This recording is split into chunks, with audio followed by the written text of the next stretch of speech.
Hello guys. Mhm. Welcome to my channel.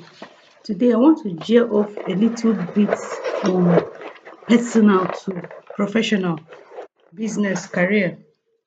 And I have a simple question for us today for some of you that are free to join me. If you want to participate, hmm, I would love your input on this. It's more like an opinion poll. Hmm. In places of work, especially in places of work. And I don't want to talk about businesses and entrepreneurs because in businesses it's usually a one-man show or you are the one running it yourself. So this may not affect. If it affects, tell me. Maybe that will be a subject for another day. But for today, in organized places of work, well structured places of work, it could be in the public sector, it could be in the private sector. I want to ask, what are the few things you know that can improve the happiness quotient of employees? Why I don't want to take it to businesses is that most businesses are run with one, two persons. Now, they may not be that structured and they may not have a number of employees. They may just be personal things like open a shop. You're there in the.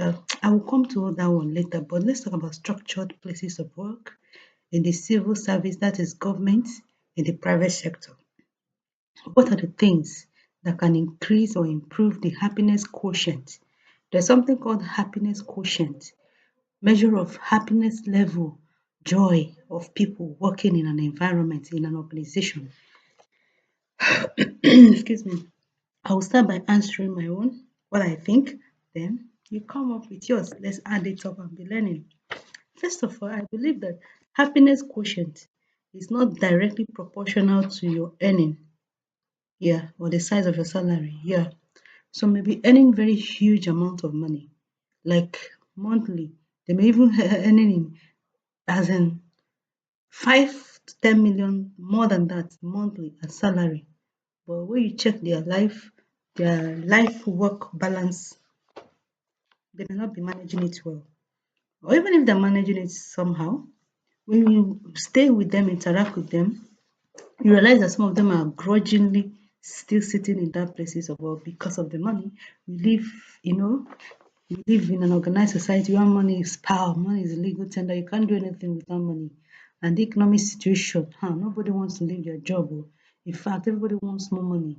The one you have, you want to see what you can do to increase your earning and make so much more in order to satisfy yourself as someone that has achieved something in life, as well as meet the ever rising demands of economy, and it keeps getting worse with high rate of inflation. So hardly will anybody want to leave their job if they even if they're not happy there. They will stay. Oh, they will stay as long as they keep getting the money. So that's my philosophy, and that is the general understanding too in the professional world. Happiness quotient is actually not directly proportional to your earning, but your earning can add to the happiness quotient. Having said that, here are a few things I think can add to an employee's happiness quotient in their place of work. Number one is that salary. If your salary is good enough, you're okay. If your salary is below what you're supposed to earn, you're not happy. Or you just decide to overlook it for one reason or the other. If your salary is really, really so poor, even below the minimum wage, my brother, you can't be happy there. That definitely has affected your happiness quotient. And unless the terms and agreements of that engagement is informal or semi-formal, but if it is proper, formal, structured employment and you're underpaid, by the standard of what is obtainable in your community, in your society, in this Nigerian society now. I'm not talking about you comparing the value of Naira. I'm talking about what is obtainable. Let's say you are an IT professional in a bank, and bankers, there's a standard. And in that banking industry, maybe an entry level employee earns, let's say, 180,000 naira, 150,000 naira.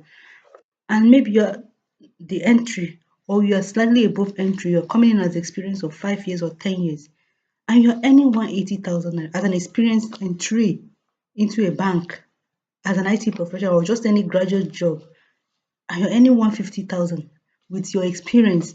When in other parts of the same banking industry, someone enters with 180 and they're just fresh graduates, NYC coppers, and you have your 10 years experience already. I don't know why it has to be. Maybe you started at another, I don't know what bank would do that. But anyway, I'm just using that as an example. You see, when you know that people of your level and age in other places of work may be earning 350, 450, 600, 700, and you are earning 150.